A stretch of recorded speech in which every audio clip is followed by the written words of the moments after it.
The millionaire judge ordered the hot dog vendor to pay $15,000, but months later, she became his boss. Before we begin, tell us in the comments which city you're watching from. And don't forget to rate this story from 0 to 10 when it ends. Enjoy the story. The gavel hit the mahogany bench 3 times, and the sound echoed through the courtroom like a loud warning. Court is now in session. Case number 2847. City of Massachusetts versus Caitlin Marie Lowe. Caitlin felt the ground vanish beneath her feet when her eyes finally processed who was sitting in the judge's chair. No, it couldn't be. Jordan Hoffman adjusted his black robe, his face like it was carved from stone, his gray eyes scanning the documents with the same coldness he used when ordering mustard and onions on her hot dog every afternoon at 4. He didn't look at her. Not even once. Is the defendant present? His voice cut through the air like a blade. Caitlin stood up, her legs shaking so much she had to hold onto the bench in front of her. I am, Your Honor. It was only when she spoke that Jordan raised his eyes from the case file. His expression didn't change one bit. No sign of recognition. No surprise. Nothing. As if she were a complete stranger. As if he hadn't shown up at her cart every day for the past 6 months. Miss Lowe, Jordan began, his voice formal and distant. You are being charged with operating a business without the proper municipal license. Do you understand the charges?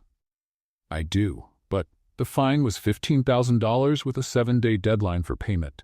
That deadline passed 3 days ago, correct? Caitlin clenched her fists. Your Honor, I don't have that kind of money. I work that cart to pay for law school. I'm in my final year. I graduate in 2 months. Do you or do you not have the $15,000? The question hit like a punch to the stomach. Direct, harsh, no room for explanations. I don't, Caitlin admitted, her throat tightening. Jordan wrote something down on the file. Did you make any attempt to get the proper license at any point in the last 2 years of operation? I tried, but the process was expensive and complicated. You thought you could just ignore the law? No. I thought I could sort things out little by little, but little by little, Jordan repeated.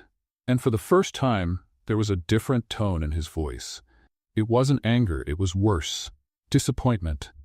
The law doesn't work little by little, Miss Lowe. The law is clear, objective, and equal for everyone. You're a law student. You should know that better than anyone. Caitlin felt her blood boil. With all due respect, Your Honor, not everyone has $15,000 set aside for emergencies. Some people have to choose between eating and dealing with paperwork. The silence that followed was deafening. Jordan stared at her for a long 5 seconds. Those gray eyes pierced through her, cold and calculating, analyzing every word, every breath. Are you saying financial hardship justifies breaking the law? I'm saying the law should have room for context. Context, Jordan repeated the word like it tasted bitter. He leaned forward slightly, hands clasped on the desk. Miss Lowe, right now, there are 53 cases waiting for trial in this courtroom. 53 people who also have their own contexts, their own stories, their own hardships. If I start judging based on feelings, where do I draw the line? Who decides what context is valid and what isn't? Caitlin opened her mouth to reply, but Jordan raised his hand, stopping her. The law exists precisely to eliminate subjectivity, to make sure a hot dog vendor has the same rights and responsibilities as a corporate CEO. The moment I allow exceptions based on compassion, I destroy the fundamental principle of justice. Each word was like a gavel strike, precise, practiced, unforgiving. Caitlin felt tears burn in her eyes, but she refused to let them fall. Not in front of him. Not in front of the man who used to buy her hot dogs with that stone face, and who now was about to destroy everything she had worked for. Your Honor, she tried again, her voice cracking. I can pay in installments, $500 a month. It'll take time, but I promise. This court does not do installments, Jordan cut her off. This is not a department store, Miss Lowe. This is the federal justice system of the United States. He picked up his pen and began writing on the document in front of him. Caitlin watched every movement, feeling her future slipping away like sand through her fingers. My sentence is as follows, Jordan announced without looking up from the paper. You have 30 calendar days, starting today, to pay the $15,000 debt to the city of Massachusetts. If you fail to meet the deadline, Your equipment will be seized immediately, and you will face criminal charges for disobeying a municipal order, which could lead to up to 6 months in jail. The world stopped spinning. 6 months in jail. Prison. Your Honor, please. The decision has been made. Jordan struck the gavel. Next case. Caitlin stood frozen in place as the bailiff approached and gently tapped her shoulder, signaling that she had to leave. She looked at Jordan one last time. He was already flipping through the next file, his face completely indifferent, as if she had never existed. As if 6 months of shared routine had meant absolutely nothing. Caitlin left the courtroom on shaky legs, the sentence echoing in her head like a nightmare. Out in the hallway, she leaned against the cold marble wall and finally let the tears fall. 30 days, $15,000. 2 days later, Caitlin was at her hot dog cart when she saw the black Audi pull up. 3:40 in the afternoon. Right on time, as usual. Her blood boiled. Jordan got out of the car and walked over with the same blank expression he always wore, as if nothing had happened. As if he hadn't just wrecked her life. The usual, he said. Caitlin looked at him, really looked. For the first time in 6 months, she allowed all the anger she felt to show on her face. No, she said. Jordan frowned, genuinely surprised. Excuse me? I said no, I'm not serving you, not ever again. That's ridiculous. You run a business, I'm a customer. A customer? Caitlin gave a humorless laugh. You judged me and sentenced me 2 days ago, sat in that courtroom wearing your robe and decided that $15,000 was a fair price for my ignorance. And now you show up here like nothing happened, asking for a hot dog? Jordan stayed quiet for a long moment. When he finally spoke, his voice had that same cold tone as always. I was doing my job. I followed the law. It wasn't personal. Maybe not for you, but for me. Caitlin took a deep breath to steady her voice. For me, it was very personal. Now, if you'll excuse me, I have a cart to sell before your courthouse friends come and take it. She turned her back to him and began cleaning the grill. Jordan stood there for a few seconds. She could feel his eyes on her. Then she heard his footsteps walking away. When the black Audi disappeared into traffic, Caitlin let a few more tears fall. But along with the sadness, something new started to grow inside her. Determination. If Jordan Hoffman thought she was going to give up, he was terribly wrong. That night, Caitlin posted an ad online. Hot dog cart fully equipped, professional gear, urgent sale. 3 days later, she sold the cart for $12,000, $3,000 less than it was worth, to a man who bargained hard, knowing she was desperate. She borrowed the remaining $3,000 from an aunt she barely spoke to, promising to pay her back with interest. On the 28th day, Caitlin walked into City Hall and deposited the $15,000. The clerk stamped the receipt without even looking up, completely unaware that piece of paper represented 2 years of hard work and broken dreams. Caitlin walked out with no cart, no savings, but with a fire in her chest that wouldn't go out. Jordan Hoffman had followed the law. Coldly. Perfectly. Without mercy, and she would never, ever forget it. 2 months later, Caitlin graduated from law school. The ceremony was small. No family, no party. She received the diploma with the same hands that once made hot dogs, and something shifted inside her. The victim phase was over. The attorney phase had just begun. She sent out 23 resumes. 19 didn't respond. 3 sent automated rejections. 1 asked for an interview. Pinnacle Legal Associates, one of the most respected firms in Massachusetts. Caitlin showed up to the interview wearing her only suit, bought secondhand, and answered every question with the confidence of someone who studied law while sweeping streets and serving mustard. The senior partner, a 60-year-old man named Lincoln Palmer, smiled at the end. You've got fire in your eyes, young lady. When can you start? Tomorrow, Caitlin answered without hesitation. Perfect. Welcome to Pinnacle. Caitlin walked out of there floating. Finally, things were finally falling into place. The next day, she stepped into the firm with her heart racing. Glass walls, gray carpet, portraits of famous lawyers on the walls. Everything smelled of success and power. The receptionist led her into a conference room. Wait here. The attorney in charge of your training will be here shortly. Caitlin sat down, nervously smoothing out the skirt of her suit. The door opened, and to her surprise, Jordan Hoffman walked in. He stopped mid-step when he saw her. Something flickered across that stone-faced expression. Pure shock. Caitlin's eyes widened. What are you doing here? Jordan asked at the same time. They both froze, staring at each other like they were seeing a ghost. And then the truth hit Caitlin like a truck. The millionaire judge wasn't a judge anymore, and she was going to work directly with him. The silence in the conference room was so heavy, Caitlin could hear her own heartbeat. Jordan stayed by the door, his eyes locked on her, his face a mix of disbelief and something close to embarrassment. You work here? Caitlin finally managed to ask, hating how shaky her voice sounded. Jordan closed the door behind him and adjusted his tie, quickly regaining his composure. I do, and apparently so do you. I'm an intern, starting today. I figured. Caitlin stood, crossing her arms. I don't get it. You were a federal judge. What happened? Jordan walked to the table and placed a brown leather folder on it. For a moment, he seemed to consider whether or not to answer. Finally, he sighed. I was removed from the bench 3 months ago. Accusation of a conflict of interest in a case involving a friend's company. The investigation is still ongoing.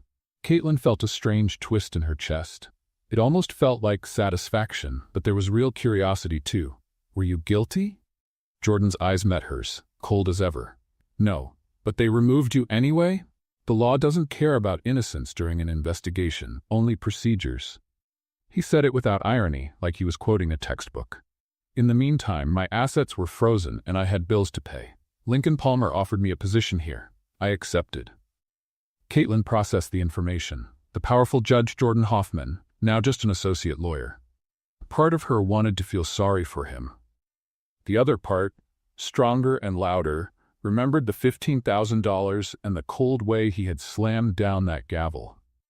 Well, she said, keeping her voice steady, I guess now you know what it's like to have your life turned upside down because of the law. Jordan stared at her for a long moment. Before Caitlin could say anything else, the door opened again. Lincoln Palmer walked in with his warm smile and a cup of coffee in hand.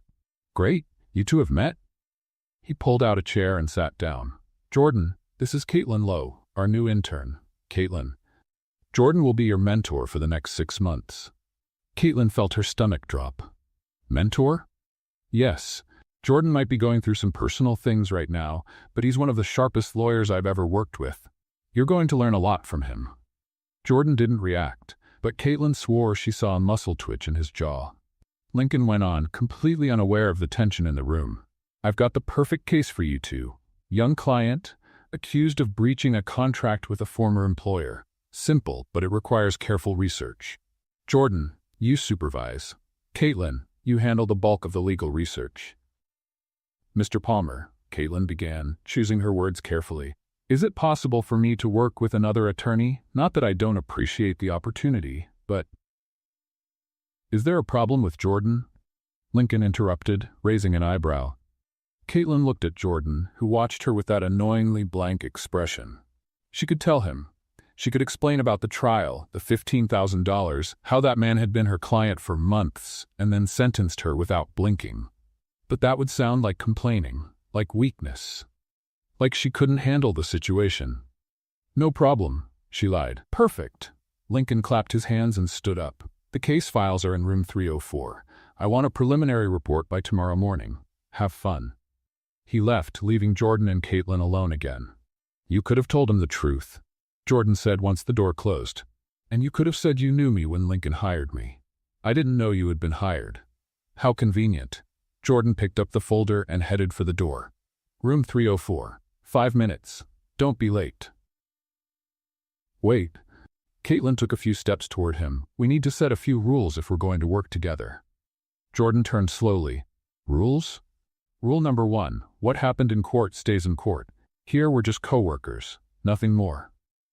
Agreed. Rule number 2. You don't use your position to humiliate me or make me feel small. A strange look passed through Jordan's eyes. I would never do that. You literally sentenced me to jail 3 months ago. I followed the law. There's a difference. Caitlin took a deep breath, holding back the urge to argue. Third rule, absolute professionalism. No personal remarks, no stories from the past, no. Understood, Jordan cut in. Anything else? Caitlin paused for a moment. Just one more. If I ever prove I'm a better lawyer than you admit it. For the first time since he'd entered the room, Jordan almost smiled. Almost. If that day comes, Miss Lowe, I'll be the first to say it. He left the room, and Caitlin was left with a strange mix of anger and determination burning in her chest. 5 minutes later, she entered room 304. It was small, with a long table covered in files and a single window facing the parking lot. Jordan was already there, tie loosened, sleeves rolled up, flipping through documents. "Sit down," he said without looking up. "Let's start with the basics. What do you know about breach of contract?" Caitlin pulled out a chair. "It happens when one party fails to meet the terms of a legally binding agreement. It can be due to non-performance, poor performance, or interference with the agreement." Jordan finally looked at her. "Impressive. Did you memorize the entire textbook?" "I didn't need to. I studied while selling hot dogs, remember?" The jab slipped out before she could stop it. Jordan stayed quiet for a moment, then slid a stack of papers toward her. "Our client is Tyler Morrison, 26, software developer. He worked at DataCore Solutions for 2 years, then left to start his own company. DataCore is suing him, claiming he violated the non-compete clause in his contract." Caitlin picked up the documents and started reading. "The clause says he can't work for a competitor for 18 months after leaving DataCore." "Correct, but he didn't go to a competitor. He started his own company, which technically still counts as competition." Jordan nodded. "DataCore says it does. Tyler says the clause is too broad and therefore unenforceable. Your job is to find case law that supports his side." Caitlin flipped through more pages. "When's the preliminary hearing?" "In 4 days." She looked up, surprised. 4 days? Is that enough time?" "For a good lawyer, yes." Jordan looked straight at her. "Are you a good lawyer, Miss Lowe?" That was a challenge, clear and direct. Caitlin met his eyes without blinking. "I think you're about to find out." Over the next 3 days, Caitlin buried herself in the files like her life depended on it. She arrived at the office at 6 in the morning and left at 11 at night. She read every relevant court decision, every academic article, every commentary on non-compete clauses. Jordan watched in silence, making occasional remarks, correcting her when needed. They kept things strictly professional, but the tension lingered, hanging in the air like static electricity. On Thursday night, Caitlin finally found what she was looking for. A 2019 case where the court ruled that overly broad non-compete clauses were unenforceable because they unfairly restricted the right to work. She practically ran to the room where Jordan was reviewing the final arguments. "I found it," she said, handing him the printed case. Jordan took it and read in silence.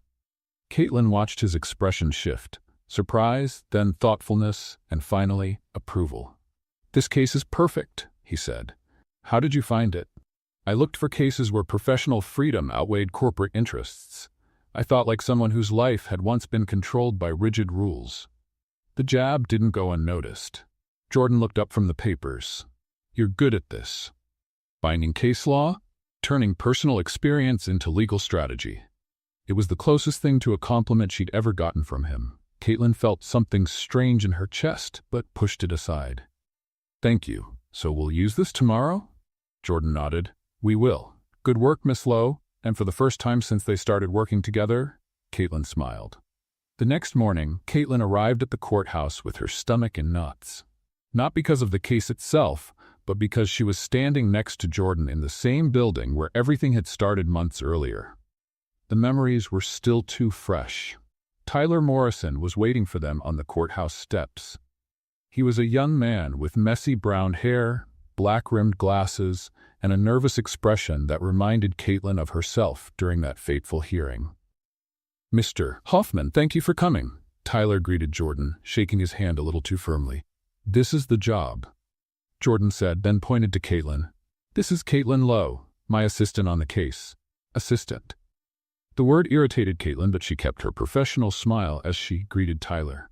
"I'm nervous," Tyler admitted as they walked up the stairs. "DataCore has a huge legal team. I'm just one guy who wanted to move on." Caitlin gently touched his arm. "We've got something better than a huge team. We've got the truth and the law on our side." Tyler seemed to relax a little. Jordan shot a quick glance at Caitlin, something unreadable in his expression. Inside the courtroom, DataCore's lawyer was already in place.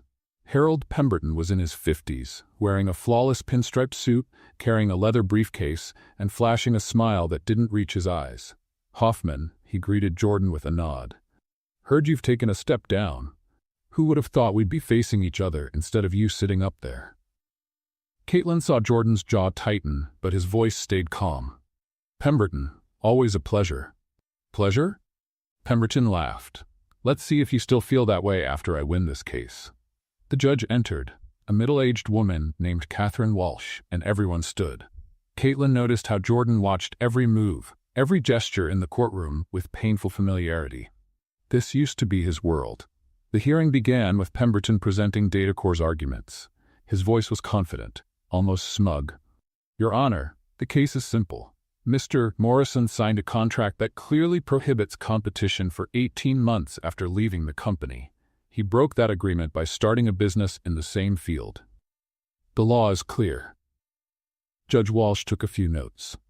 "Mr. Hoffman, your defense?" Jordan stood. Caitlin watched the transformation. His shoulders squared, and his voice took on a natural authority. He might not be wearing the robe anymore, but the judge was still there. "Your Honor, the clause in question is overly broad, and therefore unenforceable. It doesn't mention any geographic limits, doesn't clearly define what counts as competition, and essentially stops my client from working in his field. There is clear precedent for invalidating this kind of clause." Pemberton quickly stood. "Objection. The precedent the defense refers to doesn't apply in this particular case." "It absolutely applies," Jordan replied. "In the case of Commonwealth versus Tech Vision in 2019, this same court ruled that—" "That case involved a salesman, not a developer," Pemberton interrupted. Jordan turned to Caitlin, who immediately caught the signal. She opened the file and found the document they had prepared. She handed it to Jordan with a smooth motion. "Actually, Pemberton, the case involved a technical specialist, not a salesman. Page 17 of the ruling, paragraph 3. I can provide a copy to the court if needed." Pemberton stayed silent for 2 seconds too long. Judge Walsh raised an eyebrow. "Mr. Pemberton, I need to check my records, Your Honor." "Please do. In the meantime, Mr. Hoffman, go on." Jordan laid out his arguments with surgical precision. Every point had a solid base, every claim backed by case law. Caitlin watched, fascinated, realizing why he had once been such a respected judge. The man knew the law better than anyone. When the hearing ended, Judge Walsh said she would review the arguments and issue her decision in a week. Outside the courtroom, Tyler was glowing. "That was amazing, the way you took apart every one of his arguments, Mr. Hoffman. Miss Lowe deserves the credit," Jordan said, catching Caitlin off guard. "She found the case that supported our whole defense." Tyler turned to her with gratitude. "Really, thank you so much. You two make a great team." After Tyler left, Caitlin and Jordan walked in silence to the parking lot. Caitlin finally spoke. "You didn't have to give me credit in front of him." "Why not? You did the work." "Because I'm just the assistant, remember?" She couldn't help the sarcastic tone. Jordan stopped walking and looked at her. "I said that because it's technically your job title, not because I don't value your work." "Oh, good. For a second I thought you were being condescending. You've got a serious problem with authority, you know that?" "Only with authority that abuses power," Caitlin shot back. Jordan sighed and ran his hand through his hair, a rare sign of frustration. "Look, I know you hate me. I get why. But if we're going to work together, you need to separate what happened in court from what happens at the office. Funny. You had no trouble separating things when you judged me. 6 months buying hot dogs from me, and you didn't even blink when you sentenced me. Because I was a judge. My job was to apply the law, not make friends." "And look where that got you," Caitlin said, regretting it the moment the words left her mouth. Jordan's face went dangerously calm, the kind of calm that comes right before a storm. "You're right," he said quietly. "Look where it got me. The same place as you. So maybe we should stop attacking each other and just do our jobs." He walked to the car without looking back. Caitlin stood there, suddenly feeling strangely guilty. Back at the office, the tension between them was hard to ignore. They worked in silence the rest of the day, only speaking when it was absolutely necessary. It wasn't until Caitlin was packing up her things, getting ready to leave, that Jordan spoke again. "Your argument today was solid. The way you structured the research, the connection between the precedents. That was senior-level work, not something a regular intern would deliver. Caitlin looked at him, surprised. Thank you. But you need to control your emotions. In court, in front of clients, you can't let personal feelings show. Like you do, right? Cold as ice, never letting anything affect you. Jordan looked at her for a long moment. You think that's easy for me? You think I don't feel anything? Honestly? Yes, that's exactly what I think. He gave a bitter half-smile. Then you don't know me at all, Miss Lowe. The following week, a routine started to form. Caitlin arrived early, dove into the case files, and did thorough research. Jordan supervised, corrected, and taught. They kept things professional, but something was shifting. Caitlin began to notice the little things. How Jordan always made sure there was fresh coffee if he arrived first. How he never interrupted her when she was deep in focus. How his comments, while direct, were never harsh. And then came the phone call. It was Tuesday afternoon when Jordan's phone rang. Caitlin watched his expression change as he answered. Yes, I understand. When? All right, thank you for letting me know. He hung up and just stood there, staring at the phone. What is it? Caitlin asked. Jordan looked up, and for the first time she saw something that looked like genuine vulnerability. The investigation about my removal. They found inconsistencies in the original complaint. Caitlin's heart sped up. That's good, right? It might be, or it might mean nothing. They're reopening the review, doing new interviews. He exhaled slowly. It could take months. Caitlin found herself wanting to comfort him but wasn't sure how, so she did the only thing that felt right. Need help? Going over documents? Looking for inconsistencies? Anything? Jordan looked at her like he was seeing her for the first time. Why would you do that? Because, Caitlin said slowly, despite everything, I know injustice when I see it. Thank you, Miss Lowe. That night, Caitlin stayed late at the office, reviewing the documents Jordan had shared about the investigation. Piles and piles of papers, testimonies, emails, case records. Her eyes were burning when she found something interesting. Jordan? She called, holding up a document. Can you come here a second? He walked over, carrying 2 mugs of coffee. He handed one to her. Coffee at 9 at night? Are you trying to kill me or keep me awake until the end of the world? Caitlin joked, but took the cup anyway. Thought you might need it. You have that look, like you're either about to discover something important or pass out. Hard to tell which. Caitlin took a sip and made a face. This isn't coffee. This is jet fuel in disguise. It's strong, I know, but it works. If the goal is to make me see the future, it's working. She set the mug down and pointed at the document. Look at this. The complaint against you came from a company called Westfield Consulting, right? Right. They claimed I showed favoritism to a friend's company in a trial. But look at the date. The complaint was filed 3 days before the trial even happened. Jordan frowned, grabbing the paper. What do you mean? Exactly. How does someone report a conflict of interest in a case that hasn't even been tried yet? Unless they knew ahead of time I'd be the judge, Jordan said, eyes widening, and wanted me out of the way. Caitlin nodded, adrenaline kicking in. Who else had a stake in the outcome of that case? Jordan started flipping through the files quickly. The opposing party was Northgate Industries, a construction company being sued for breach of contract. And what if Westfield Consulting has some connection to Northgate? So the whole complaint was a setup to get me removed and replace me with another judge. Jordan ran a hand over his face. I need to check the corporate records, see if there's any link between these companies. Caitlin was already typing on the computer. I'm on it. Do you know how to hack government systems? What? No. Just kidding, but the look on your face was priceless. She laughed, her fingers flying over the keyboard. I'm only accessing public records, totally legal. You can relax. Jordan shook his head, but Caitlin swore she saw the corner of his mouth twitch slightly. 15 minutes later, she found it. Here, the CEO of Westfield Consulting is Gregory Westfield. And guess who's on the board of Northgate Industries? Gregory Westfield, Jordan murmured, leaning in to see the screen. Bingo. They set everything up, filed a fake complaint to get you off the case because they knew you couldn't be swayed. Jordan stayed silent, thinking. Caitlin could see the gears turning in his head, connecting the dots, building the case. This doesn't prove anything for sure, he finally said. It's all circumstantial. For now, but it's a start, and if we keep digging, I bet we'll find more connections. Jordan looked at her with a strange expression. Why are you doing this? Doing what? Helping me. After everything. Caitlin leaned back in the chair, thinking about it. You know that phrase about knowing the law but choosing justice? You taught me to know the law. Now I'm choosing justice. I never said that. No, but you live it. Ironically, the same thing that hurt you is what made me respect your work. She gave him a crooked smile.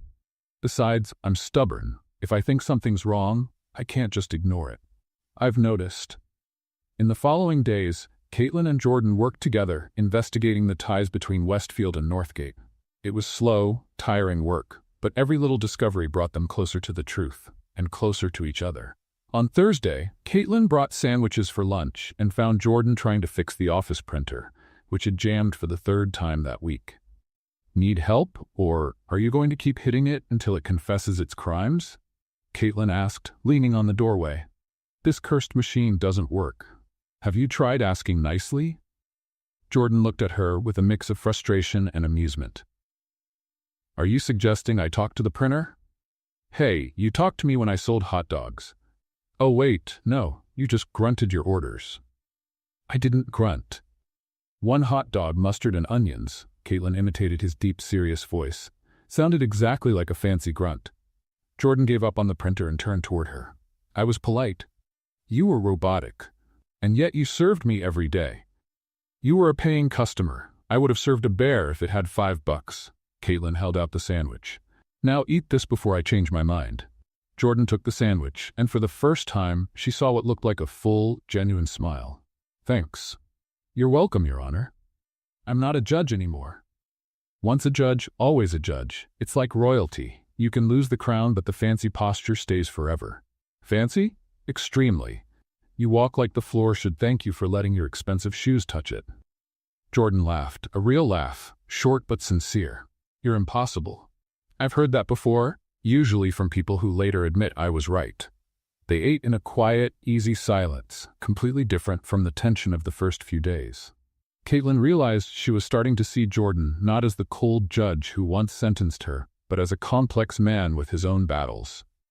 On Friday afternoon, Lincoln Palmer called them both in for a meeting. I have a new case, he announced, sliding a thick folder across the desk. It's big, complicated, and I need my best talent. Caitlin glanced quickly at Jordan. A woman named Diana Foster is being accused of corporate fraud, Lincoln continued. She was the CFO of a tech company and allegedly embezzled funds, but she swears it was all a setup. A setup? Caitlin repeated, feeling a strange chill of recognition. Exactly. She says someone planted false evidence to frame her. The trial starts in 6 weeks. Jordan picked up the folder and started flipping through it. At first glance, the evidence against her looks solid. Yes, that's why I need both of you to dig deep. Find the cracks. Prove she's innocent. Caitlin felt the weight of the responsibility. Mr. Palmer, I'm just an intern. I'm not sure if...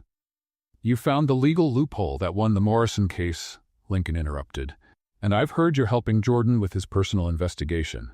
You've got good instincts, Caitlin. Trust them. After Lincoln left, Caitlin looked at Jordan. A corporate fraud case, that's big. It is, and we need every second of the next 6 weeks to get ready. Then we'd better start now. They dove into the files for the Diana Foster case. The more they read, the more Caitlin felt something was off. The evidence was too neat, too organized, like someone had carefully arranged every piece of the puzzle. Jordan, look at this. Caitlin pointed to a series of bank transfers, all made at exactly 2:47 a.m., 3 weeks in a row. So? Who makes illegal transfers at the exact same time like that? It's like leaving a signature. It feels intentional. Jordan leaned in, studying the documents. You might be right. Someone wanted those transfers to be found. Exactly. The question is, who benefits from Diana Foster going to jail? They spent the whole weekend buried in the case. Caitlin barely slept, her mind going over the strange patterns in the evidence again and again. There was something there, hidden between the lines. On Monday morning, she showed up at the office with dark circles under her eyes, but with a theory.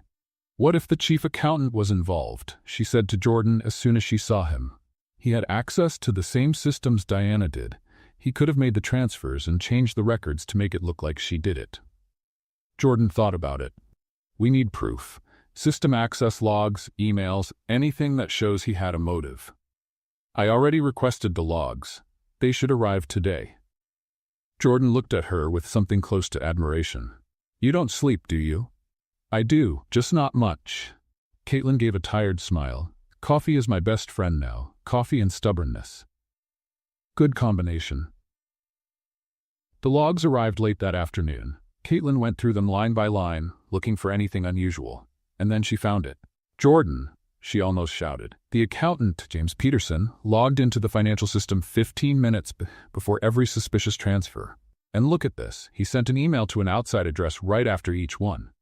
Jordan came over quickly, reading over her shoulder. This is evidence of conspiracy. It's proof that Diana Foster was telling the truth. Caitlin felt a wave of satisfaction. She was framed. Just like you were. They looked at each other, and something passed between them. A quiet understanding. They both knew what it was like to be falsely accused, to have your life turned upside down by a well-told lie. We're going to prove it, Jordan said with conviction. We're going to clear her name. And Caitlin realized she wasn't just working out of obligation or pride anymore. She was working because she believed in it. Because now she understood what Jordan had always said about the law. It wasn't perfect, but when used the right way, it could be the most powerful tool for justice. The next morning, Caitlin was in the conference room organizing the Diana Foster case files when she heard raised voices in the hallway. One of them was unmistakably Jordan's. I'm not discussing this now, Gregory. Caitlin quietly stepped closer to the door and saw Jordan face to face with a man in a gray suit, gray hair, and an expression full of arrogance that she instantly disliked. You've always been stubborn, Hoffman, the man said with a fake smile. But this time your stubbornness is going to cost you. Get out of my office. Technically, it's not your office. You're just an employee here, remember? Just like I was just an honest businessman when you judged me. Something clicked in Caitlin's head. Gregory Westfield, the man behind the false accusation against Jordan. What do you want? Jordan asked, his voice dangerously calm. I want you to stop digging where you shouldn't. I hear you're investigating your own case. That's pathetic, Hoffman. Accept that you made mistakes and move on. The only mistakes were the ones you created. Gregory stepped closer. Careful with your words. Defamation is a crime. So are perjury and obstruction of justice. That's when Caitlin decided to step in. She opened the door fully and walked into the hallway with a bright smile.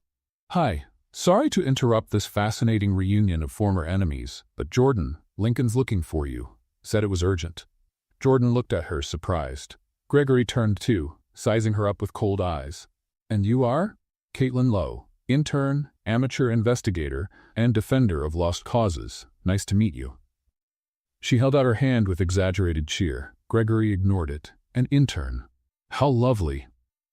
I know, right? I'm just full of charm, Caitlin said, keeping her smile.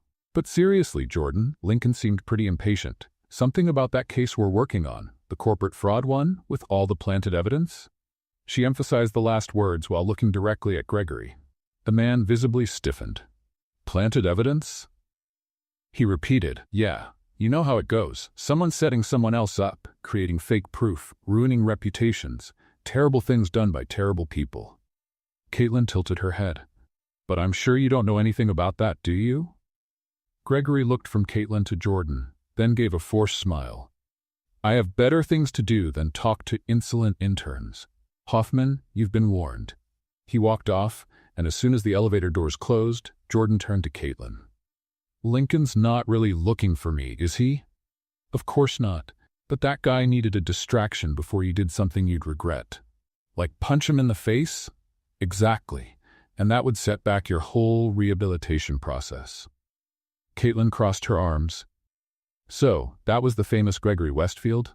It was, and he came here to threaten me.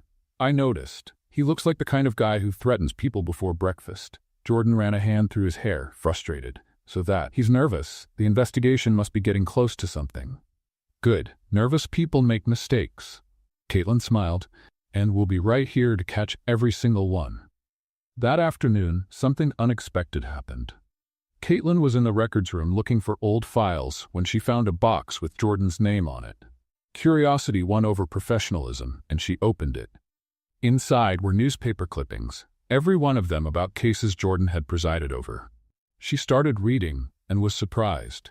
Case after case of Jordan standing up for the underdog, making rulings that protected regular people against powerful corporations. Find something interesting.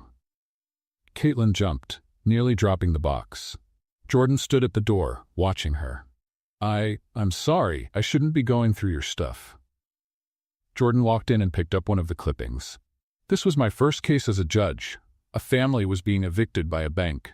I found a loophole that gave them 6 more months to get their finances in order. Why do you keep these? To remind myself why I chose to become a judge. He placed the clipping back, to remember that the law can be more than punishment, it can be protection. Caitlin looked at him differently now. You really believed that? I still do. Then why were you so hard on me in court? The question slipped out before she could stop it. Jordan was silent for a long moment. Because that day I was tired. I'd already ruled on 12 cases before yours, all of them involving people trying to bend the law. When you walked in, I was already numb. He looked at her. That's not an excuse, but it's the truth. You could have given me a chance. I know, and I regret it. The words hung between them. Caitlin hadn't expected such honesty. Before she could say anything, Jordan's phone rang. He answered, and Caitlin saw his expression shift. I understand. Yes, I'll be there tomorrow. He hung up and looked at Caitlin with a strange expression. The investigation into my report. They want to interview me again. They found something. Is that good or bad? I'm not sure. But I need to be ready. That night, Caitlin helped Jordan review every document and piece of evidence they had on Westfield. They worked late into the night, and at one point, Lincoln walked past the office. You two are still here? He shook his head with a smile. Go home. Rest is part of the job too. Just 30 more minutes, Jordan promised. Once Lincoln was gone, Caitlin yawned. He's right, my brain's turning into mush. Mush is nutritious, not when it's made of fried brain cells. She laughed, closing a folder. You know, when I started here, I never imagined I'd be helping you with anything. And I never imagined I'd need help from someone I sentenced. Life's funny. It's ironic. That too. Caitlin grabbed her bag. Good luck at the interview tomorrow. Don't let them rattle you. Hard to rattle me after dealing with you. Hey, I'm not intimidating. I just persistently challenge people. Jordan almost smiled. Good night, Miss Lowe. Good night, Your Former Honor. The next day, Caitlin spent the whole day nervous, waiting to hear from Jordan.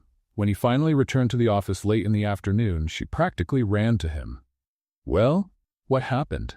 Jordan pulled her into the conference room and closed the door. They have a whistleblower. Someone from inside Westfield Consulting who's willing to testify that Gregory made the whole complaint up. Caitlin felt her heart race.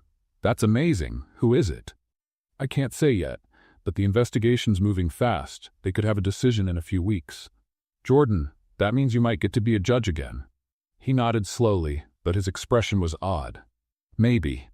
Why don't you look more excited? Jordan looked out the window. Because if I go back, it means leaving Pinnacle. It means leaving.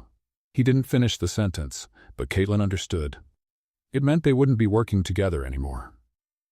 And surprisingly, that idea bothered her more than she expected. Well, she said, trying to sound cheerful, then we better make the most of the time we have. And who knows, maybe I'll drop by your courtroom just to bug you. You totally would. Absolutely.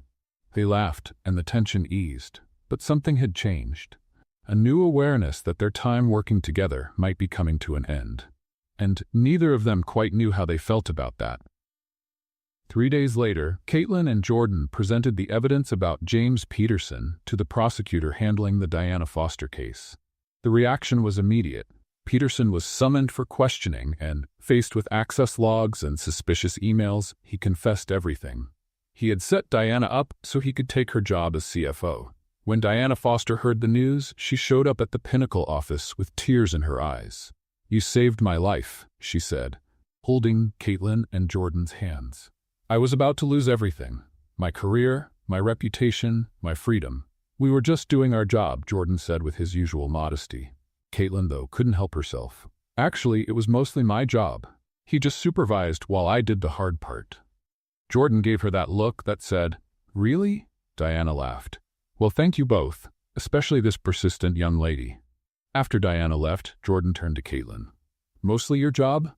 "It was. You were too busy being all serious and reflective. I was busy doing the actual digging. I went through every document with you." "Yeah, but who found the time overlap?" "Me." "Who suggested looking into Peterson?" "Me." "Who saved the day?" "Me again."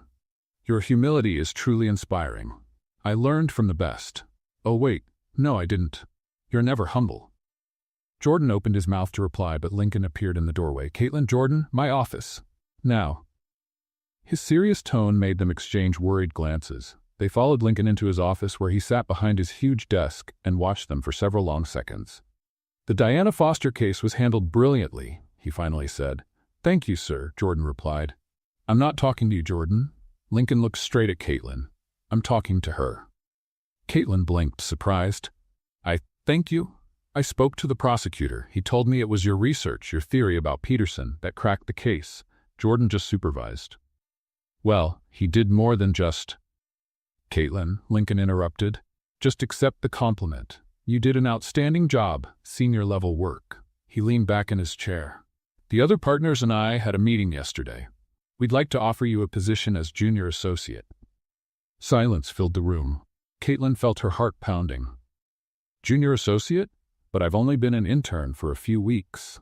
And you've already proven more capable than lawyers with years of experience." Lincoln slid a contract across the desk. "Competitive salary, your own office, and you'd skip the rest of the internship phase. Interested?" Caitlin looked at Jordan, whose expression was hard to read. It wasn't anger, it looked like pride, and maybe something a bit more complicated. Yes, of course I am." "Great, you start Monday." Lincoln smiled. "Congratulations, Attorney Lowe." As they left the office, Caitlin was floating. Junior associate. Her. The former hot dog vendor. "Congratulations," Jordan said, and his voice sounded truly sincere. "Thank you. You know what this means, right? That you're going to have a ton of work? That technically I outrank you now in the office hierarchy." Caitlin grinned. "You're an associate. I'm a junior. Junior comes before associate." "That's not how it works." "It's exactly how it works. I just became your boss." Jordan shook his head, almost smiling.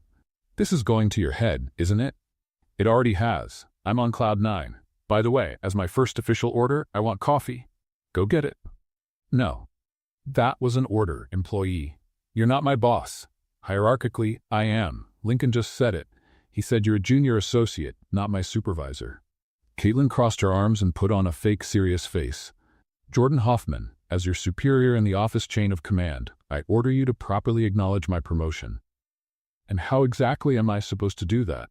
"By admitting I'm brilliant." "You're competent." "Brilliant." "Competent and occasionally insightful." "Brilliant, amazing, and absolutely essential." Jordan looked at her, then did something completely unexpected. He smiled, a real, full smile. "You're impossible. And brilliant. Don't forget brilliant." That night, Caitlin was packing up her things to move into the new office when her phone rang. It was an unknown number. "Hello? Miss Lowe?" The voice was female, nervous. "My name is Patricia Drummond. I work at Westfield Consulting. I need to talk to you about Jordan Hoffman." Caitlin felt her whole body tense. "How did you get my number?" "That doesn't matter. What matters is that I have information that could help Jordan. But I need guarantees." "What kind of guarantees?" "Protection. Gregory Westfield is a dangerous man. If he finds out I'm talking to you, you're the whistleblower in the investigation." Silence on the other end. Then, in a quiet voice, "Yes." Caitlin shut the office door. "What do you know?" "Everything. I was Gregory's assistant when he made up the complaint against Jordan. I have emails, recordings, documents, everything that proves it was a setup." "Why are you doing this?" "Because I had a daughter." Patricia's voice broke. She was falsely accused of something she didn't do. Lost her job, her reputation. It ended badly. When I saw Gregory doing the same thing to Jordan, I couldn't stay quiet. Caitlin felt a lump in her throat. "I'm so sorry about your daughter. Just promise me one thing. Take Gregory Westfield down. Make him pay for what he did. We'll get justice. I promise." When Caitlin hung up, she found Jordan standing in the doorway. From the look in his eyes, it was clear he'd heard everything. "Patricia Drummond," he said quietly. "So it was her. Jordan, with her testimony, you'll be reinstated. Your life goes back to normal." He nodded slowly, but didn't look happy. "Yes, back to normal. Why don't you look excited?" Jordan looked at her for a long moment. "Because normal means leaving this place, leaving Pinnacle, leaving everything." But Caitlin understood. Leaving her. And surprisingly, painfully, she realized she didn't want him to leave either. The next morning, Caitlin arrived at her new office and found a box on her desk. Inside was a small wooden gavel with a little plaque. "For the most stubborn lawyer in Massachusetts." She knew exactly who had left it. She crossed the hallway to Jordan's office and knocked on the open door. He was on the phone, but motioned for her to come in. "Yes, I understand. Thursday at 10. I'll be there." Jordan hung up and looked at her. "Good morning, Counselor Lowe." Caitlin held up the gavel. "Was this you?" "Seemed appropriate. You like slamming gavels on things." "I don't slam gavels on anything yet." "Give it time." Jordan leaned back in his chair. "That was the district attorney's office. They want my formal statement about Gregory Westfield on Thursday. With Patricia's testimony, they've got a solid case." "That's great news." "It is." But his tone didn't match the words. Caitlin sat down in the chair across from his desk. "Why is it that every time you get good news, you look like you're headed to a funeral?" "I don't." "You do. You've got that I'm chewing on a lemon but pretending it's dessert face." Jordan almost smiled. "That's a very specific description. I pay attention. So what's bothering you? Isn't going back to being a judge what you always wanted?" He was silent for a long moment, fingers tapping lightly on the desk. "It's complicated." "Complicated how?" "Explain it to the stubborn lawyer here. When I was a judge, I was sure of everything. The law was clear, black and white, right and wrong." Jordan looked out the window. "But now, working here, seeing the other side, it's not as simple as I thought." "You're saying you had an existential crisis?" "I'm saying I learned things. About justice, about people, about—" He paused, as if he wasn't sure how to finish. "About me?" Caitlin asked, her voice softer than she intended. Jordan looked at her. "About you, too." The air in the room shifted. Caitlin felt her heart pick up speed and forced a laugh to break the tension. "Well, at least I'm making you question your absolute truths. That's progress. Or the beginning of my professional downfall." Same thing. They both laughed, and the tension dissolved. But something had changed. A line had been crossed, even if just slightly. That afternoon, Lincoln called Caitlin into a meeting with an important client. When she walked into the conference room, she nearly tripped. Gregory Westfield was sitting at the table. "Ah, the famous intern turned attorney," he said with a smile that never reached his eyes. "Quite the meteoric rise." Caitlin looked at Lincoln, confused. "Mr. Palmer, what's going on?" "Mr. Westfield needs legal representation," Lincoln explained. "He's being investigated for charges he believes are baseless, and he reached out to us." "You can't be serious." Gregory leaned forward. "I'm willing to pay very well. After all, you're the best, aren't you?" Caitlin felt her blood boil. "We can't represent him. There's a clear conflict of interest." "What conflict?" Gregory asked innocently. "Because you're working with Jordan Hoffman? He's no longer a judge. He's just a lawyer, like me." Lincoln looked between them. "Caitlin, can we talk in the hallway?" Outside, Lincoln closed the door.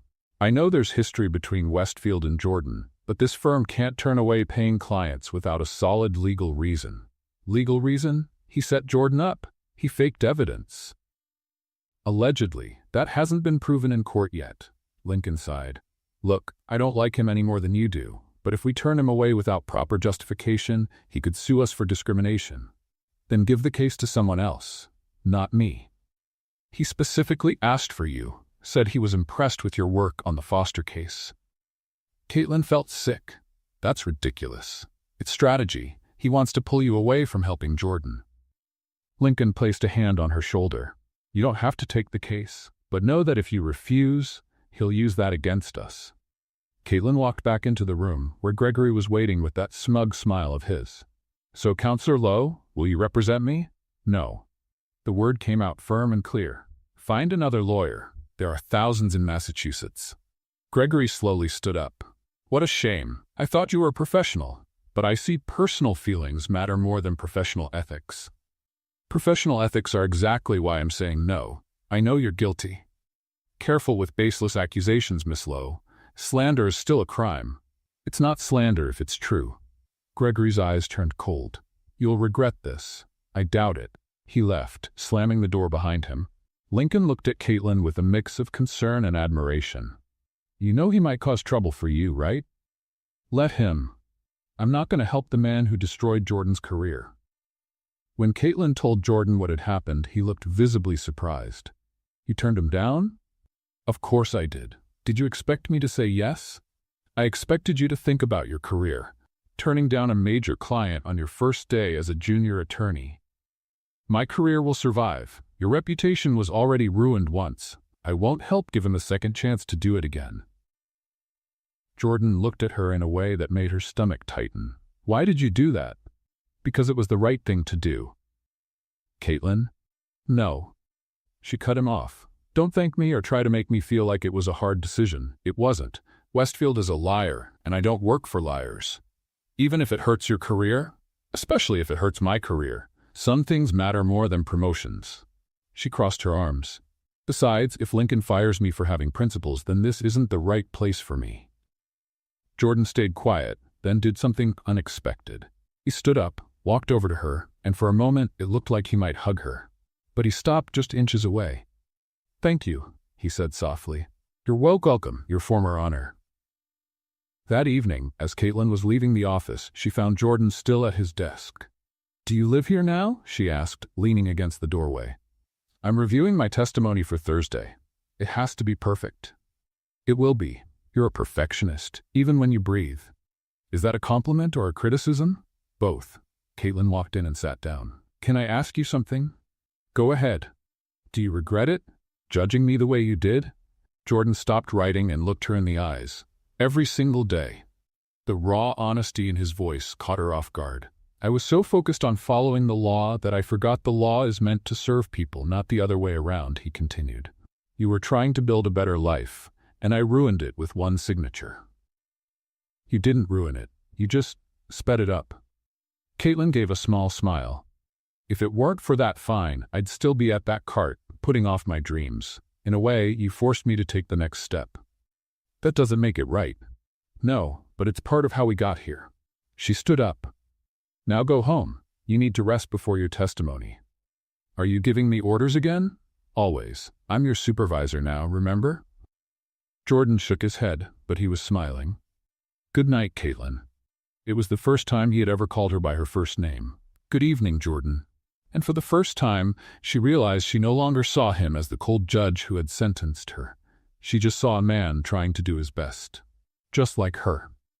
On Thursday morning, Caitlin waited outside the hearing room while Jordan testified.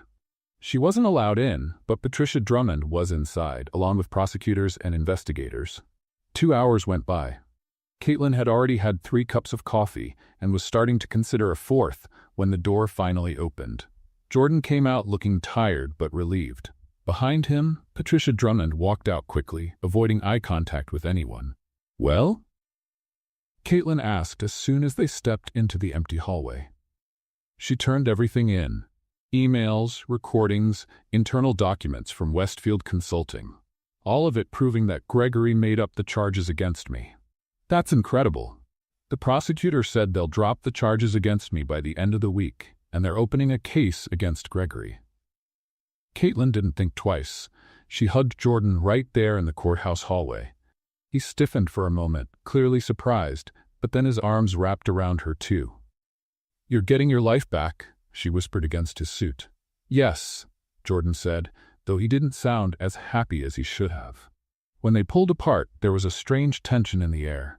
Caitlin cleared her throat and stepped back. Well, I think this calls for a celebration. How about a hot dog? Jordan laughed, genuinely.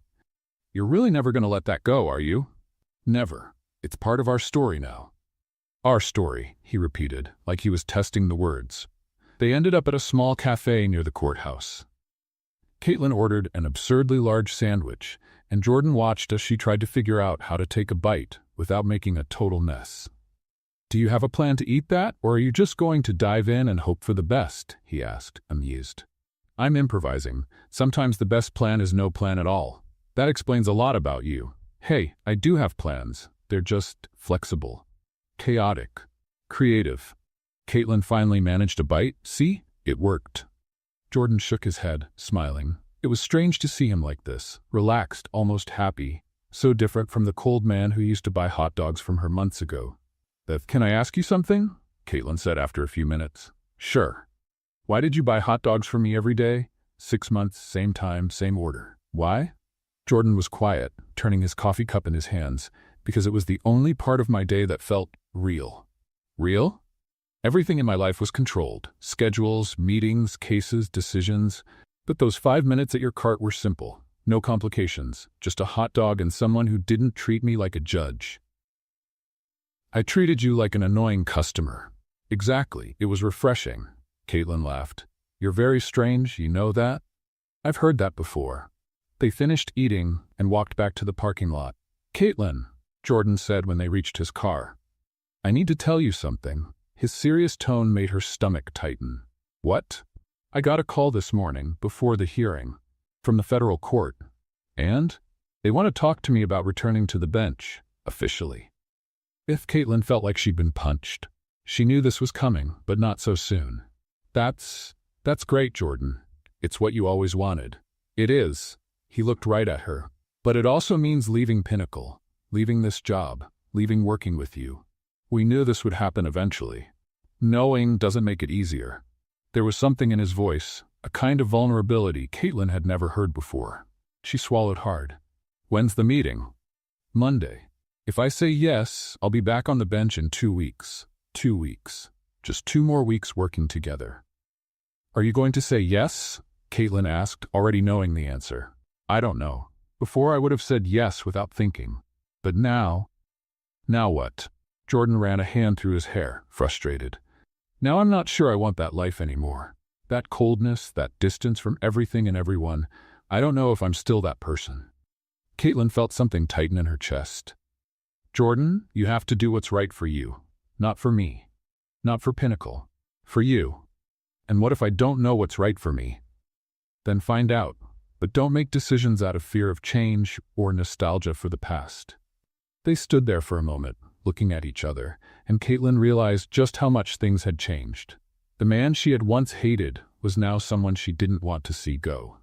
Let's get back to the office, she finally said. Lincoln's probably wondering where we are. The next day, Caitlin was reviewing documents when her phone rang. Unknown number again. Caitlin Lowe, she answered. Miss Lowe, my name is Victoria Sterling. I'm a founding partner at Sterling & Associates. Caitlin almost dropped the phone. Sterling & Associates, the most prestigious law firm in Massachusetts. Her dream firm since she started law school. Miss Sterling, it's an honor. The pleasure is mine. I heard about your excellent work on the Diana Foster case. Your research and strategy were impressive. Thank you, but it was a team effort. Modesty doesn't suit talent, Miss Lowe. I'll be direct. We want you on our team. We're offering you a junior associate position with a salary well above market and fast-track growth opportunities. Caitlin felt her heart race. Sterling & Associates, her dream. I don't know what to say. Say yes. Can we set up a meeting next week to go over the details? Yes, of course. Yes. Perfect. My assistant will be in touch to schedule it. Welcome to Sterling, Miss Lowe.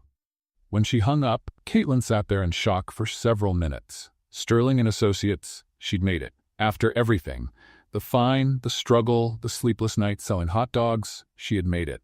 But why didn't she feel happier? She found Jordan in the office library, surrounded by law books. I need to tell you something, she said. He looked up. Funny, me too. You first. Jordan closed the book he was reading. I decided to accept the offer to go back to the bench. I have a meeting on Monday, and if all goes well, I'll be back in court in 2 weeks. Caitlin forced a smile. That's amazing, Jordan. Congratulations. And you, what did you want to tell me? She took a deep breath. I got an offer from Sterling & Associates. Jordan's expression changed completely. Sterling & Associates? Caitlin, that's the top firm in Massachusetts. I know. Are you going to accept? I haven't decided yet. She sat next to him. It's everything I've ever wanted. Since my first day of law school, Sterling & Associates has been my goal. But But I just started here at Pinnacle. Lincoln believed in me when no one else did. It feels wrong to just walk away now. Jordan watched her for a long moment. Caitlin, you don't owe me anything, and you don't owe Pinnacle anything either. If Sterling is your dream, go after it. And you, is going back to being a judge still your dream? It used to be. Now? I'm not so sure. They sat there in silence, both facing decisions that would change their lives completely. It's funny, Caitlin finally said. A few months ago, I hated you. You destroyed everything I'd worked for. And now? And now? And now you're the person whose opinion matters most to me. Jordan took her hand, a simple but intimate gesture. The feelings mutual. They looked at each other, and something passed between them. Something beyond co-workers, beyond friendship. Caitlin. The library door opened, and Lincoln walked in, breaking the moment. There you are. I've got news. Gregory Westfield has been formally charged. The trial starts in 3 weeks. Caitlin and Jordan quickly pulled their hands apart. That's great, Jordan said, his voice back to professional mode. And there's more, Lincoln continued. Jordan, I got a call from the federal court. They want you back. It's official. Congratulations. Thank you, Lincoln. Lincoln looked between the two of them, sensing the tension. Everything okay here? Perfectly fine, Caitlin answered a little too quickly. After Lincoln left, Jordan turned to her. We need to talk, really talk, about all of this. I know, but not now, not here. So when? Tomorrow night? We can have dinner and figure things out. Jordan nodded. Tomorrow night. But they both knew they weren't just talking about career decisions. They were talking about the two of them. The next evening, Caitlin changed outfits 4 times before finally settling on a simple emerald green dress. It wasn't a date, she kept telling herself, just dinner between colleagues to talk about their professional futures. So why was her heart beating like it was the first day of school? Jordan picked her up at 7, driving a different car than usual. Not the sleek black Audi, but a more modest silver sedan. New car? Caitlin asked as she got in. Borrowed from a friend. Mine's in the shop. He looked at her and seemed to forget what he was going to say next. You look different. Different good or different what happened to you? Different beautiful. Caitlin felt her face warm. Oh, thanks. You look less grumpy than usual. Jordan laughed. Less grumpy, I'll take that as a compliment. They went to a small, cozy Italian restaurant away from downtown. The kind of place where no one would recognize them, where they could just be 2 people having dinner. So, Caitlin began after they ordered, are we going to talk about the elephant in the room? Which one? There are several. All of them. You going back to being a judge, me possibly going to Sterling, and, she hesitated, whatever this is between us. Jordan took a sip of wine. Straight to the point. I admire that. Someone has to be. You dance around it until the end of time. Probably. He set the glass down. All right, let's start with the professional stuff. You should take the offer from Sterling. I should? No question. It's the opportunity of a lifetime, Caitlin. The most prestigious firm in Massachusetts wants you. That doesn't happen every day. What about you? Are you going to take the judge position back? Jordan was quiet for a long moment. Honestly, I'm not sure anymore. Part of me wants to go back, to reclaim what I lost. But another part what? Another part wonders if maybe I lost it for a reason. Maybe it was time for a change. Caitlin leaned forward. Jordan Hoffman doubting himself? That's new. You do that to me. You make me question everything. Is that a good thing or a bad thing? Still figuring that out. The food arrived, and for a few minutes they ate in comfortable silence. It was Caitlin who finally brought up the real topic. And what about the other elephant? What's going on between us? Jordan set his fork down. What do you think is going on? I don't know. A few months ago, I hated you. You were the man who ruined my life. And now I can't picture a day without arguing with you over something ridiculous. I miss the arguing, too. That's kind of sad. It is. Jordan reached across the table and took her hand. Caitlin, I'm not good at this. With feelings, with connection. I spent so long being the impartial judge, I forgot how to just be human. You're being human now. I'm trying. He gently brushed her fingers. But I have to be honest. I don't know if I can give you what you deserve. I don't know if I know how to make this work. Caitlin felt something tighten in her chest. So you don't know what we are? I know what I want us to be. I just don't know if I'm capable of getting us there." That was incredibly vague and frustrating. "I know. Sorry." Caitlin gently pulled her hand back. "Look, I get being scared. I am too, but we can't stay in this limbo forever. Either we try to figure this out together or we go our separate ways." "And what if we try and it doesn't work?" "And what if we try and it does?" Jordan looked at her with an intensity that made the air feel heavy. "Have you always been this brave?" "No. But selling hot dogs while going to law school taught me fear doesn't pay the bills. You act even when you're afraid." "Wise." "Annoyingly persistent is the term you usually use." They laughed, and the tension eased a little. They finished dinner talking about lighter things, bad movies they loved, strange foods they hated, places they wanted to visit. When Jordan drove her home, he stopped in front of her building but didn't turn off the engine. "Caitlin," he began, "I need some time to think about everything. The court, Sterling, us." "How much time?" "I don't know. A few days? A week?" She nodded, swallowing her disappointment. "All right, think." "But Jordan?" "Yes. Don't overthink it. Sometimes the best decisions come from the heart, not the head." He gave her a sad smile. "My heart's a bit rusty from lack of use. Then it's time to oil it up." Caitlin opened the door. "Good night, Jordan." "Good night." She was almost at her building's door when she heard his voice. "Caitlin?" She turned. Jordan had gotten out of the car. "I'm not good with words when it comes to this, but I want you to know you've changed something in me, something I thought was gone." Caitlin felt her eyes sting. "That was almost romantic. You're getting better." "I'm trying." She came back, stood on tiptoe, and kissed his cheek quickly. "Keep trying." In the days that followed, Caitlin barely saw Jordan. He was busy with meetings at the court, preparing for his official return. She, on the other hand, had a meeting scheduled with Victoria Sterling to go over the contract details. The office of Sterling and Associates was just as she imagined, elegant, modern, with success in every corner. Victoria Sterling was an impressive woman in her 50s, with perfectly styled gray hair and a gaze that seemed to read souls. "Miss Lowe, thank you for coming," Victoria said, shaking her hand firmly. "I'll be direct. We want you here. Your work on the Foster case showed exactly the kind of strategic thinking we value." "I'm honored, but I need to be honest. I was just promoted at Pinnacle. Leaving them now feels disrespectful." "Caitlin, may I call you Caitlin?" She nodded, and Victoria continued. "Lincoln Palmer is a good man, but Pinnacle has its limits. Here, you'd have unlimited resources, high-profile cases, and a clear path to partner in 5 years." 5 years? "If you prove to be as good as we believe you are, and I'm sure you are." Victoria slid the contract across the table. "Take your time to read it. Talk it over with whoever you need to. But know that opportunities like this don't come around twice." Caitlin picked up the contract, feeling its weight, both literally and figuratively. That night, she was home rereading every clause when her phone rang. It was Jordan. "Hi," she answered. "Hi, are you busy?" "Just selling my soul to the corporate legal world. Nothing major." "Meeting with Sterling went well?" "It did. They want to make me a partner in 5 years. If I'm good enough." "You will be." The confidence in his voice warmed her.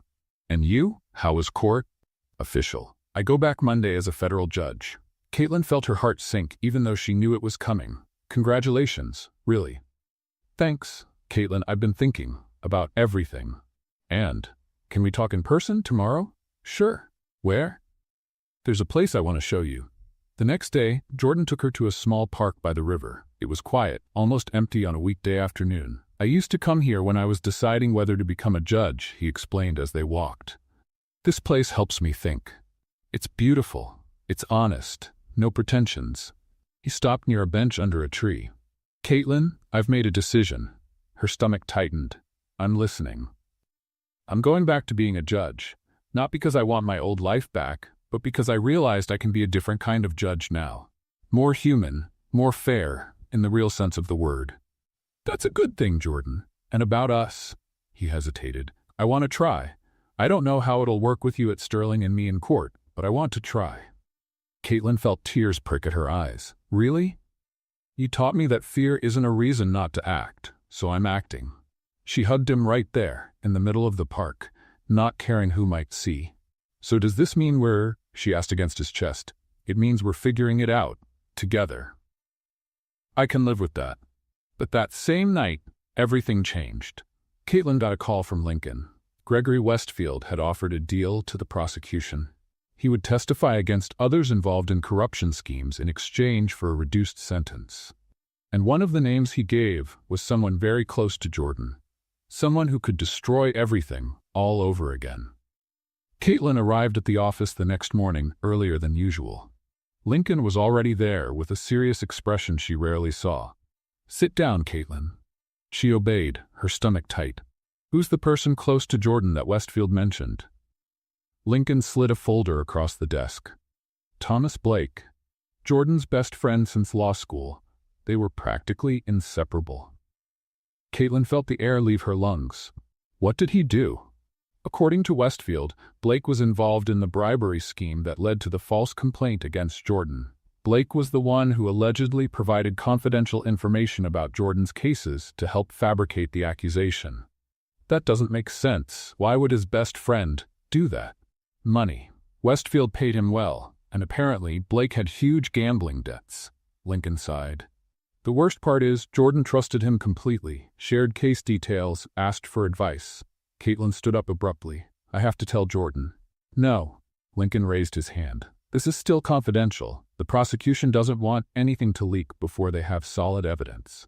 But Jordan deserves to know, and he will, in due time. For now, you need to stay quiet."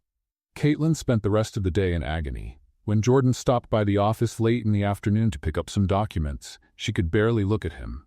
"Hey," he said, walking over with a smile that still felt new on his face. "You okay? You seem worried." "I'm fine. Just a lot of work." Jordan studied her for a moment. "Are you sure? Because you're doing that thing with your eyebrow, the one you do when you're hiding something." "What thing?" "That." He pointed. "You frown just a little and bite your lip." "I don't do that." "You do. I've seen you do it at least 20 times. Caitlin forced a laugh. "You pay way too much attention to me." "More than I should." He gently touched her face. "Are you sure everything's okay?" She wanted to scream the truth. Tell him about Blake, about Westfield, about all of it. But she had given Lincoln her word. "I'm just tired. A lot of big decisions to make." "About Sterling?" "Among other things." Jordan kissed her forehead, a warm and intimate gesture. "Whatever decision you make, I'll be here." The guilt burned in her chest as she watched him walk away. In the days that followed, Caitlin tried to stay busy. She wrapped up her last cases at Pinnacle and prepared for her transition to Sterling, but her mind kept drifting back to the moment Jordan would find out the truth about Thomas Blake. 5 days later, the bomb dropped. The district attorney's office publicly announced the charges against Thomas Blake. Headlines screamed about the betrayal of the best friend who had destroyed the career of an honest judge. Caitlin tried calling Jordan all morning. He didn't answer. Finally, in the middle of the afternoon, he showed up at the office. His face was pale, his eyes like he hadn't slept. "You knew?" were his first words. Caitlin felt her heart break. "Jordan, you knew," he repeated. It wasn't a question anymore. "Lincoln told you and you didn't tell me." "I couldn't. It was confidential." "You let me find out from the news." "From the damn headlines, Caitlin." His voice cracked. "My best friend betrayed me for money, and you knew." "I wanted to tell you, but Lincoln said if I talked, it could compromise the entire investigation." "This wasn't about the investigation. It was about me, about us." He ran his hands over his face. "I trusted you, and I was protecting you. If I'd said anything before the evidence was solid, Blake could have run or destroyed everything." Jordan let out a bitter laugh. "How ironic. You did the same thing I did to you. You followed the law by the book and ignored the human side." That comparison hit like a slap. "It's not the same," Caitlin said, her voice trembling. "It's not? You chose to follow orders instead of protecting me. I chose to follow the law instead of giving you a chance. What's the difference?" "The difference is, I did it to help you in the long run." "Don't help me like that." Jordan walked toward the door. "Maybe you were right all along. Maybe I really am just a cold man who doesn't know how to care about people." "You're hurt. You're not thinking straight." "I'm thinking more clearly than ever." He stopped at the door without turning around. "Good luck at Sterling, Caitlin. You'll do great there." "Jordan, wait, please." But he was already gone. Caitlin sat down in her chair, shaking. She didn't cry. Not yet. She had to keep it together. Lincoln showed up in the doorway a few minutes later. "He knows," was all she could say. "I saw him leaving." Lincoln came in and shut the door. "Caitlin, you did the right thing. Blake was going to be arrested today either way. If you'd told Jordan earlier, he might have warned Blake. I lost Jordan by doing the right thing. You didn't lose him. He just needs time to process. Blake's betrayal cut deep. Jordan's turning that pain on you because it's easier than admitting he trusted the wrong person for years." What if he doesn't come back? Lincoln had no answer to that. The next day, Caitlin signed her contract with Sterling and Associates. She'd be starting in 2 weeks. It was everything she'd ever wanted, but it felt empty without Jordan to share it with. A week later, Jordan was officially reinstated as a federal judge. Caitlin saw the photos online. He looked serious, formal, distant. The old Jordan was back, and she was no longer part of his life. On her last day at Pinnacle, the team threw a small farewell. There was cake, hugs, promises to stay in touch. But Caitlin felt like she was leaving more than just a job. She was leaving the place where she and Jordan had reconnected, where they had built something together. Lincoln pulled her aside for a private word before she left. "Sterling's lucky to have you," he said. "But don't forget where you came from. Don't forget how hard you fought for your place here." "I never will." And Caitlin, about Jordan, he'll realize what he lost, sooner or later. "I hope so, but I can't wait forever." Her first day at Sterling and Associates was intense. Modern office, large team, high-profile cases. Victoria Sterling assigned her to a big case right away. Defense of Jennifer Walsh, an executive accused of insider trading, Victoria explained. "It's complicated. Trial starts in 3 weeks. The judge is known for being tough." "Who's the judge?" Victoria checked the file. "Jordan Hoffman, just returned to the bench." Caitlin felt the ground slip beneath her. "Is that a problem?" Victoria asked. "No. No problem." A lie. In the weeks that followed, Caitlin threw herself into the case. She studied every detail, every precedent, every possible argument. But nothing prepared her for the day of the trial. When she stepped into the courtroom, Jordan was already seated at the bench. Black robe, straight posture, unreadable expression. Their eyes met for a split second. Pain, longing, hurt, but also professionalism. "Court is now in session," Jordan announced, striking the gavel. "Case number 4521. State versus Jennifer Walsh. Is the defense present?" Caitlin stood up, holding back her emotions. "Yes, Your Honor." Caitlin Lowe representing the defendant. And just like that, it began. The two of them, face to face again. But this time, everything was different. The trial of Jennifer Walsh lasted 3 days. 3 days where Caitlin and Jordan maintained absolute professional distance. He ran the courtroom with his usual precision. She delivered brilliant arguments that impressed everyone present. But they didn't look directly at each other, no more than necessary. On the 3rd day, Caitlin gave her closing argument. She had found a flaw in the prosecution's case, proving that Jennifer Walsh had no prior knowledge of the insider information she was accused of using. When she finished, the courtroom fell silent. Even the prosecutor seemed impressed. Jordan struck the gavel. "The court will deliberate. Decision will be announced tomorrow at 10 o'clock. Caitlin left the courtroom exhausted. Victoria Sterling was waiting outside with a big smile. "That was masterful. If we win, you're going to be the star of the office." "If we win," Caitlin echoed, "you will." That judge may be tough, but even he can't ignore such solid arguments. The next morning, Caitlin returned to court with her stomach in knots. Jennifer Walsh sat beside her, visibly nervous, her hands trembling. Jordan entered, took his seat, and read the decision in a firm, clear voice. "After careful review of the evidence and arguments presented, this court finds that the prosecution failed to prove beyond a reasonable doubt that the defendant had knowledge of the insider information. Jennifer Walsh is found not guilty of all charges." The room erupted in whispers. Jennifer hugged Caitlin, crying with relief, but Caitlin looked at Jordan. For a brief second, their eyes met. She saw something there. Pride? Admiration? Before she could figure it out, he looked away. Outside the courthouse, as Jennifer celebrated with her family, Caitlin felt someone behind her. "Well done, Counselor Lowe." She turned. Jordan was there, no robe, just a dark suit. "Thank you, Your Honor." "Jordan, out here, I'm just Jordan." Her heart skipped. I thought you didn't want to talk to me. I didn't, but he ran a hand through his hair. I was unfair. You were in an impossible position with Blake. I know that now. I wanted to tell you. I know. He looked around, then lowered his voice. Can we talk? Privately? They ended up in a small cafe away from the courthouse. They sat at a table in the corner, away from prying eyes. I've been thinking a lot these past few weeks, Jordan began. About everything. Blake, us, what happened. And I realized I was directing all my anger about his betrayal at you. It was easier to blame you than admit my best friend used me. Caitlin felt her eyes sting. I understand. I probably would have done the same. No, you wouldn't have. He reached for her hand across the table. You're better than me at this, at dealing with emotions, at being human. Jordan, let me finish, please. He took a breath. When I saw you in that courtroom, making those arguments, all I could think about was how much you've grown, how you've become the incredible attorney I always knew you'd be. You taught me a lot of that. No, that was always in you. I just happened to be there when you found it.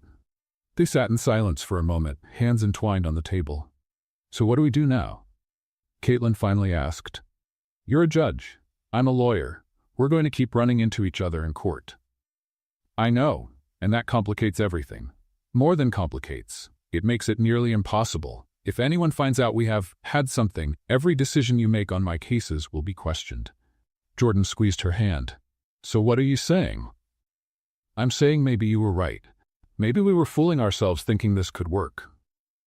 Do you really believe that? Caitlin looked at him, at those gray eyes that once been so cold, now filled with emotion. No, but I don't know how to make it work without putting our careers at risk. What if we didn't care about careers? You do. I do. There's no use pretending we don't. Jordan let go of her hand and leaned back in his chair. So we're stuck. I want you, you want me, but we can't be together. Not while you're a judge and I'm a practicing attorney in Massachusetts. That's frustrating. It's a nightmare. They laughed, without joy. We could keep it quiet, Jordan suggested. No one has to know. Secrets always come out, and when they do, everything we've built comes crashing down. Caitlin shook her head. I can't do that. I can't live afraid of being found out. So what do we do? I don't know. I really don't.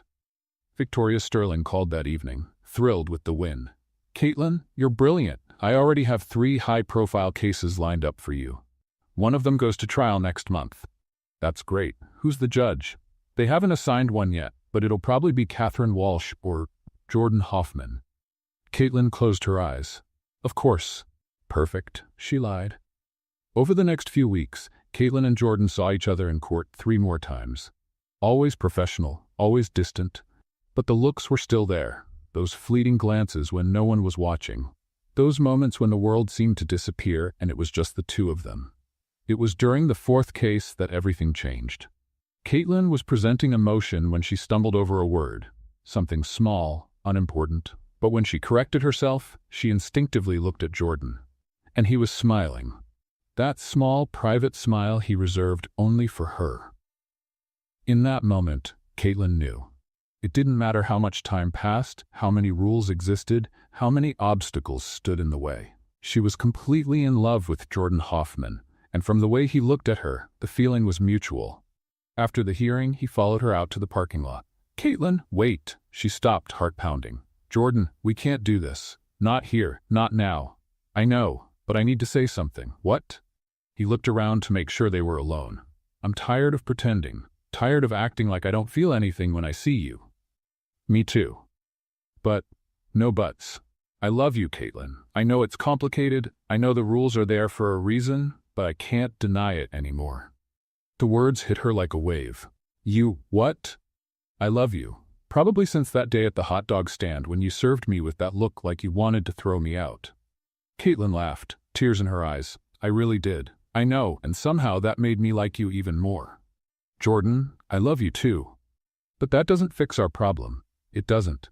But it's a start. He stepped closer. Can we figure out the rest together?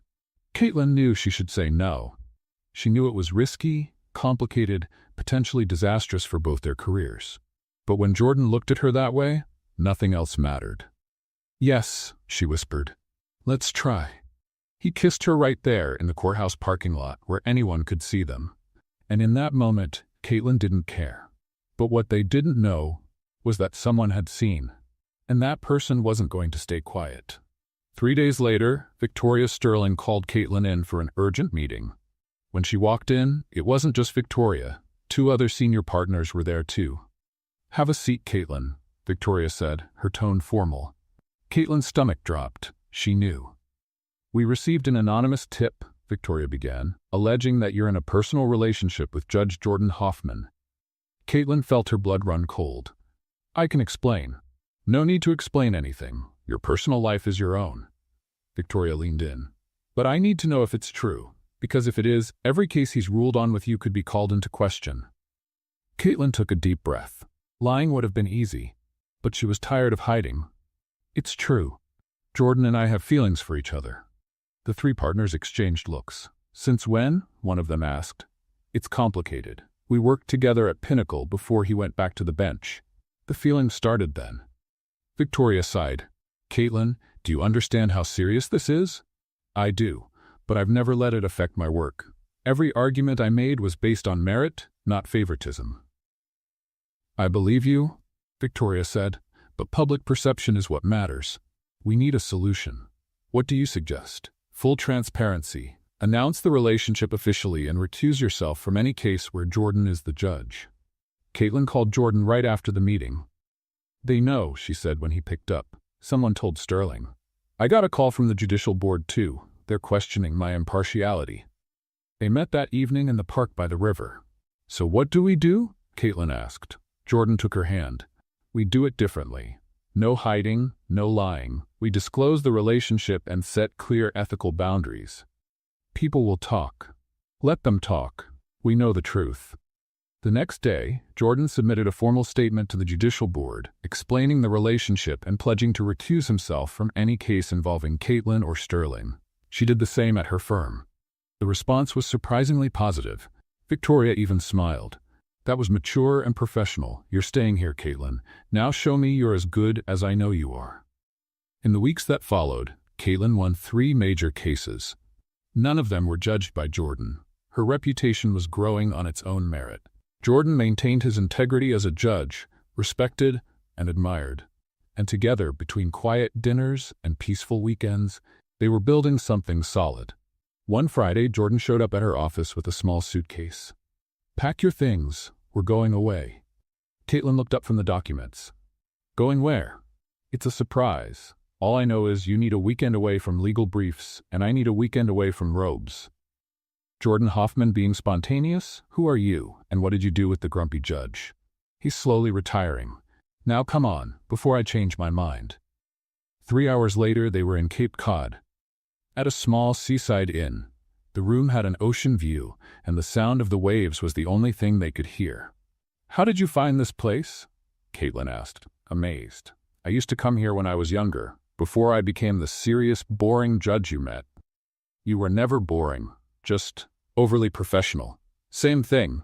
They spent Saturday walking along the beach, barefoot, in the cool sand. Jordan told college stories Caitlin never would have imagined. She shared funny disasters from her hot dog cart days. "You know what's funny?" Jordan said as they watched the sunset. "If you hadn't gotten that fine, none of this would have happened." "True. I'd still be selling hot dogs and you'd still be the robotic judge." "I wasn't robotic." "You totally were. You used to order mustard and onions like you were handing down a verdict." Jordan laughed. "I'll admit I was lacking human warmth." "Well, now you've got plenty of human warmth." Caitlin rested her head on his shoulder. "Who would have thought the cold judge would turn out to be the kindest person I've ever met? And who would have thought the hot dog vendor would become the brightest attorney in Massachusetts? Hey, I was always brilliant. You were just slow to notice." "True, but I did notice eventually." On Sunday, before heading back, they had breakfast at a small restaurant with a view of the sea. "Thank you for this," Caitlin said, "for pulling me out of the routine, for reminding me there's life outside the courtroom." We both needed it. Jordan took her hand across the table. "Caitlin, I don't know exactly where we're headed, but I know I want to go there with you. Even with all the complications, the rules, the judgments, the gossip, especially because of that. Because if we can get through all that and still be here, then it's worth it. Caitlin smiled, her eyes a little misty. You're getting romantic. Careful, your tough judge reputation is in danger. To hell with my reputation. Look at that, Jordan Hoffman swearing. The end is near. They laughed together, and in that moment, everything made sense. They had proven that love and professionalism could coexist. That rules existed, but so did flexibility. That the harder path sometimes led to the most rewarding destination. The hot dog vendor who became a brilliant attorney. The millionaire judge who learned how to be human. Two paths that never should have crossed, but somehow, fate brought them together. And together they were building a story that was uniquely theirs. No perfect endings, no impossible promises. Just two hearts, choosing to fight for what they felt, one day at a time. What did you think of Caitlin and Jordan's story? Leave your thoughts in the comments. Rate this story from 0 to 10. What score would you give it? Subscribe to the channel and hit the bell to keep up with all our stories. And check out more touching stories by clicking right here on the end screen.